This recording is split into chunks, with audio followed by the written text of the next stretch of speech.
We are here at Vine and Branch. They are a tree service company, and we're here with Scott, a certified arborist, who is going to talk to us about what it means to take care of trees. Scott, tell us a little bit about what it means to be a certified arborist. All right, so what you have to do to become a certified arborist is you either have to have a school background in a tree-related field, or you have to have, I believe it's 5 years job experience in a related field. I did not go to school for this, but I've been working here for about, I believe it's 8 years now. Okay. And so 2 years ago I took the arborist certification test. Okay. Became a certified arborist. Okay, how was that test? Was it hard? It was pretty difficult. Okay. I had to study for several months, and it was difficult, but Doable. What kind of stuff did you have to study for that test? we had a book about that thick that went through all the different parts related to a tree, whether it be kind of the science behind a tree, different parts of the tree, all the way through care, maintenance, pruning, diseases, things like that. Okay. And so what do you see, or go out on your jobs, what do you see typically that people are needing care for on their trees? Typically there's a lot of, I deal mainly with tree health from like the disease and insect end, but what we see a lot of is just kind of general maintenance pruning that needs to be done. Sometimes trees get really full and thick, and if you kind of go through and clean out the interior of the tree a little bit, it helps improve the health of the tree. But then also we see a lot of fungus problems, insect problems, fertilization. We do a lot of that to just kind of help maintain the general health of the tree. Okay, giving it vitamins, in other words. Exactly. Okay.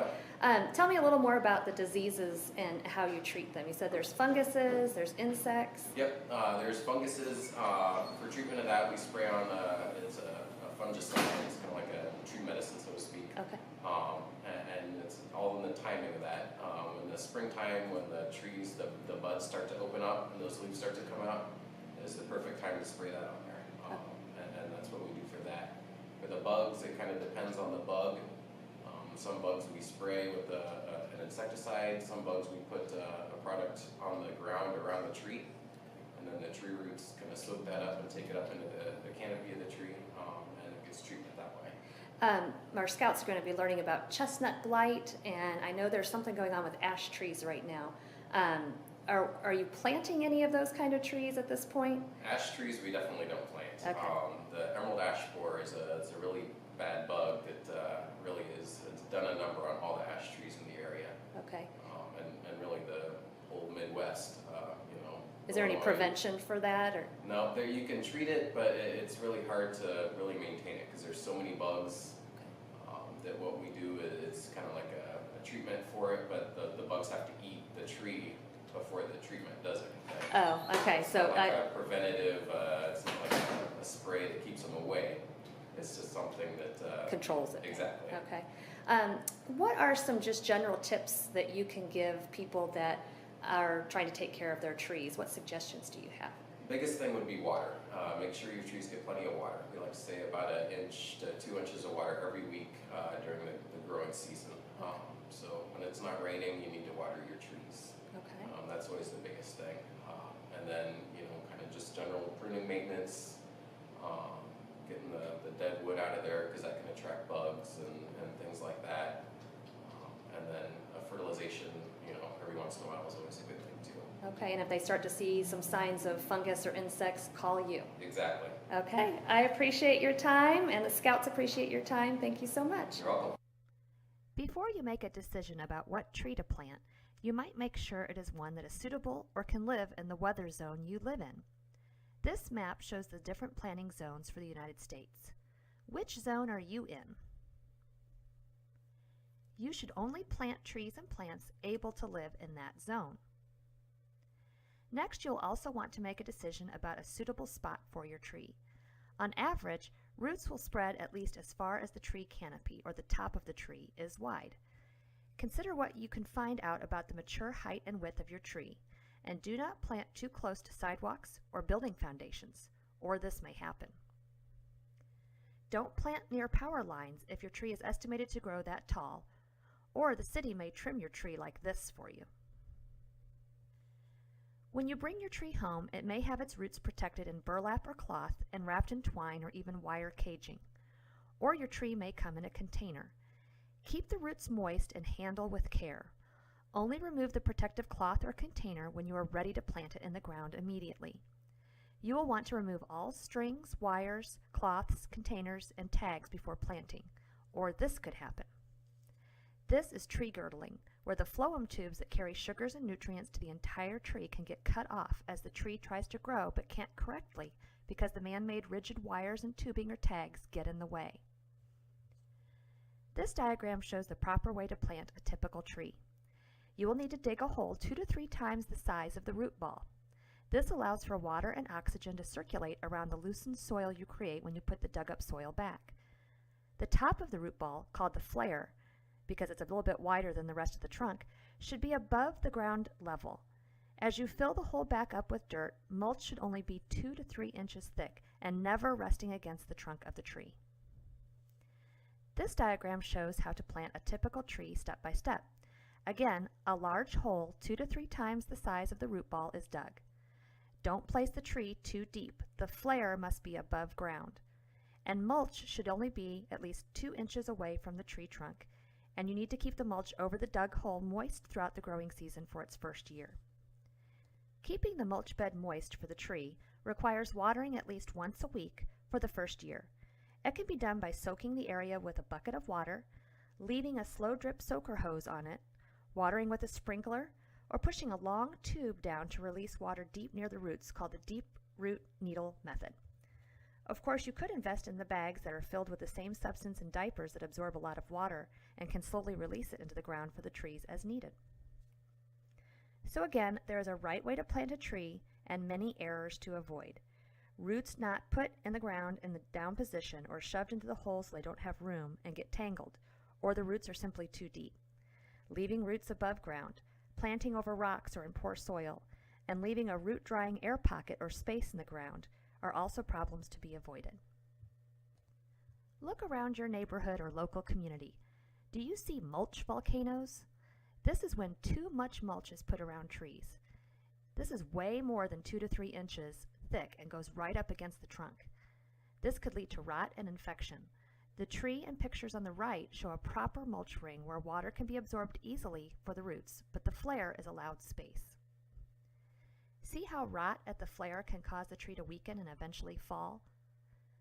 This diagram gives a nice overview of things to consider and not to do in the care of trees.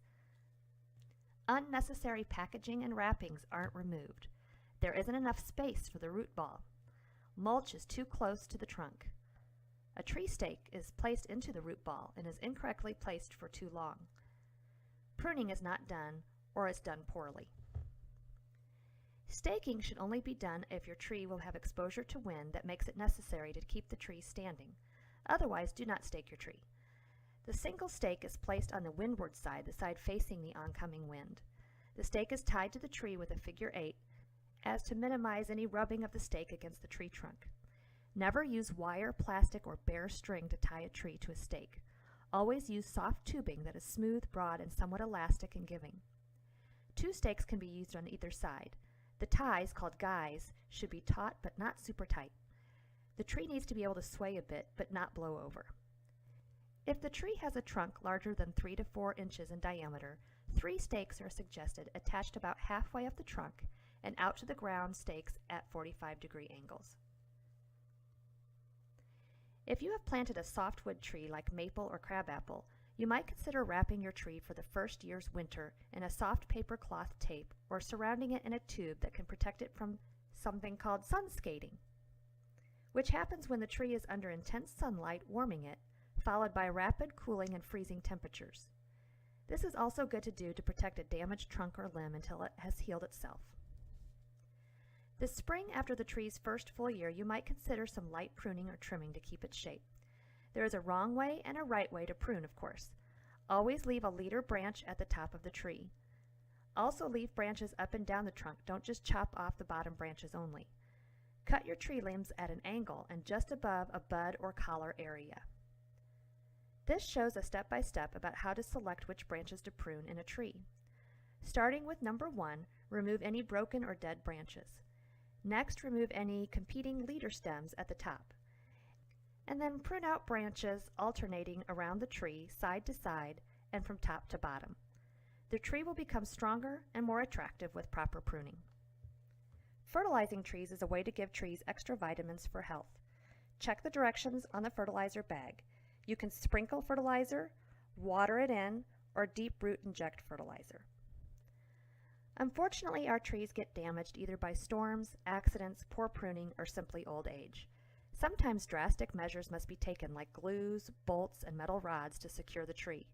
This is best done by a professional in the tree business. A professional can help you identify common tree infections as well. This is a result of the American chestnut blight, a fungus that has virtually wiped out all chestnut trees from eastern coastal forest, and there is no cure. This is Amarilla root rot, a fungus that can kill trees and shrubs or make them susceptible to insect infestation. This is Anthracnose leaf spot. Anosis root rot is again a fungus that rots and kills conifers or trees with cones. It usually infects freshly cut stumps. This is a canker rot. It is another wound-invading fungus, and the best prevention is good wound care in trees. Slime flux is a bacterial infection that causes the tree to bleed toxic sap, which can kill new wood growth. Beech bark disease is something a tree gets from an insect that was brought to America from Nova Scotia accidentally in 1890. Beech bark disease alters the bark and allows for a fungus to then invade. Brown spot occurs in pine trees and is another fungus. Chemical sprays can help, but the best advice is to plant trees resistant to fungus. Commanda blista rot is a fungal disease of pines. The fungus can spread an inch a year, so early identification can allow for pruning off of the infected areas and keep it from spreading to other trees. Diplodia galls are bumps that look like fruits, but are a result of an invading insect, or spider mites. The galls are the plant's reaction to infection. Knowing insect life cycles and using insect sprays can help prevent this disease. Diplodia blight is a fungus that can be controlled with a fungicide spray that kills fungus. There are bagworms, mites, caterpillars, lace bugs, and emerald ash borers, and many, many more tree diseases. The American Society of Arboriculture offers formal training and certification tests. Tests are taken with the International Society of Arboriculture. Professionally trained and certified arborists can also have college degrees in botany, horticulture, and landscape. A professional arborist needs to have a lot of skills and know a lot about how to plant, prune, secure, mend, and treat trees for illness. They are the tree's doctor, and they help us take care of our beloved trees.